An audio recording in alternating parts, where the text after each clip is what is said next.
سادگی ایمان کی علامت ہے، حیا اور کم بولنا ایمان کی شاخیں ہیں۔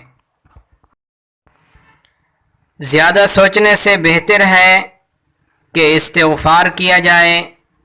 زیادہ سوچنا مشکلات کو بڑھاتا ہے اور استغفار کرنا مشکلات کا حل ہے۔ ایسے لوگ کبھی کامیاب نہیں ہو پاتے جو ایک دوسرے کی جڑیں کاٹنے میں مصروف ہوتے ہیں، اور حسد کی آگ میں جلنا ان کا مقدر بن جاتا ہے۔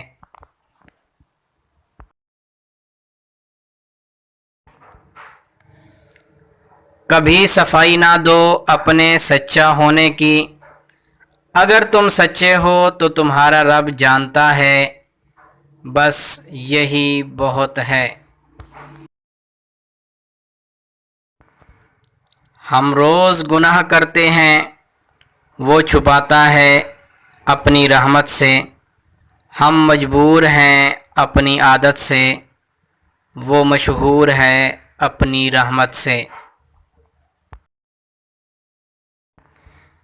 کچھ باتیں جن سے اللہ تعالیٰ سخت ناراض ہوتے ہیں: نمبر 1، اولاد اور خاص کر بیٹی کو گالی دینا۔ نمبر 2، دل میں بغض رکھنا۔ نمبر 3، مہمان کو دیکھ کر منہ بنا لینا۔ نمبر 4، اذان کے وقت کام میں مصروف رہنا۔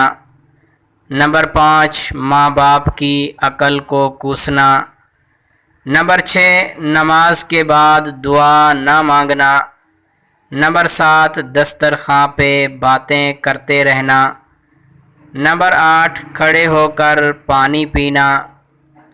نمبر 9، وضو کی حالت میں کفر کے الفاظ ادا کرنا۔